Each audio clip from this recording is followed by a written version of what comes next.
Crikey, a week is a long time in politics, especially with an election looming. Thomas Coughlan from the New Zealand Herald wrote this last week. It's been a scratchy week in Parliament. He was talking about last week, with MPs embarrassing themselves at every opportunity. Well, this week they've done it again. We've got National MP Tim van der Molen being stripped of all his portfolios after being a total oik and making a tit of himself in a select committee. He was accused of threatening behaviour, and while it's not threatening behaviour on a Millardian scale, or the handbags at dawn in Parliament with Tau Henare and Trevor Mallard again, that sort of testosterone-engorged behaviour is totally unacceptable, and Christopher Luxon was quite right to strip him of his portfolios until van der Molen's learnt to calm the farm. I mean, he's from a farm. He should know how to calm them, and learns how to behave like a professional. Still with National, what the dickens are they doing sticking with the fees-free first-year policy? It was a policy they roundly mocked in 2017. Simon Bridges, the then leader, called it an expensive failure.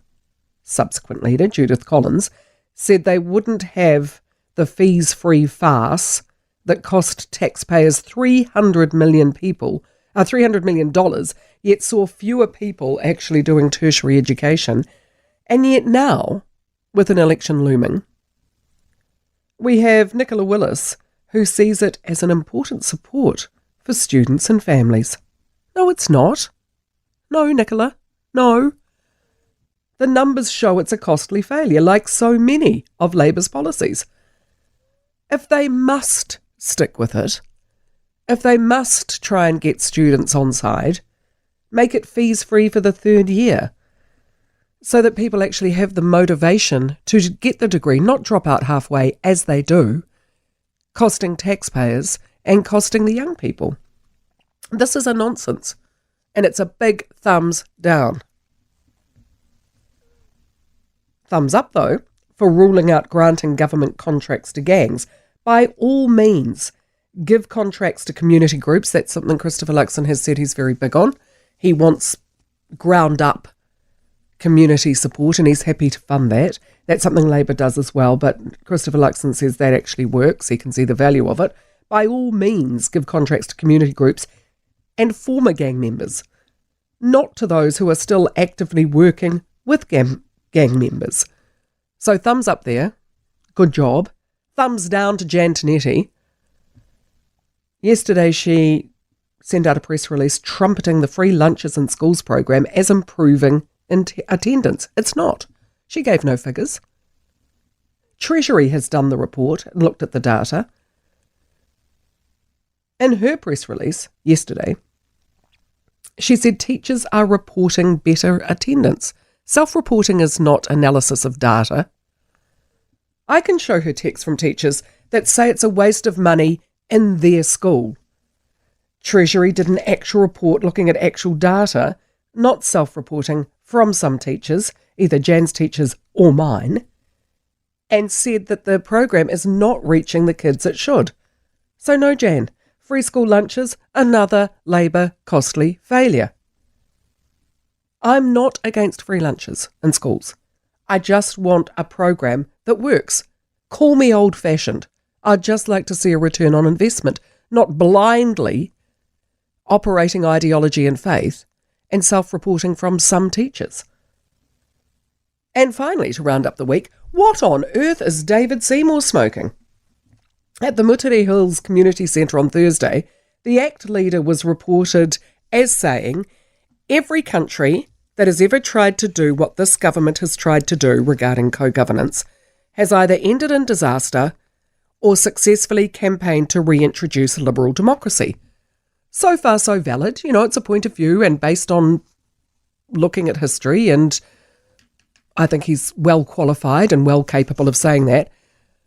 Then he goes on and says, I dare say if Nelson Mandela was alive today, he'd be campaigning for ACT. Would he, David?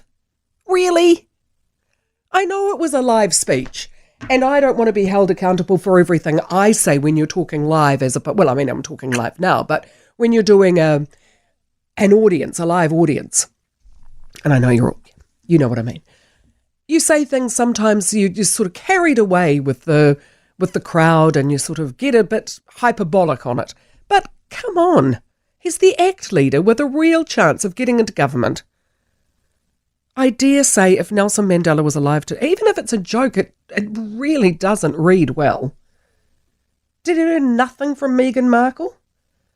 Remember that self-aggrandizing woman's comments when she said during an interview, a South African actor at the premiere of The Lion King told me, I just need you to know, Meghan, when you married into this family, we rejoiced in the streets the same way we did when Mandela was freed from prison. No actor actually said that. And Nelson Mandela's family said, yeah, no. And the people of South Africa went, no, that didn't happen. So, do we really think that Nelson Mandela would have the yellow rosette on going door to door in Epsom? Unlikely. What? Seriously. As Thomas Coughlan said last week, weeks away from the last sitting day in the Parliament's dissolution, there could be no surer sign that politicians are ready to get out of the building and onto the hustings than day upon day of grumpy, unforced errors from some of our MPs. Damn tootin'. Honestly, we've got this until October. Anyway, where do you want to start? Shall we start with the fees free? Because it's an expensive failure. The data's there. I know you want the votes of students. I get that.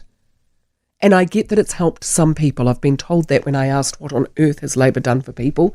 That was one of the things mentioned, the fees free. But make it, if you must stick with it, third year free. Doesn't that make more sense? What on earth are they thinking?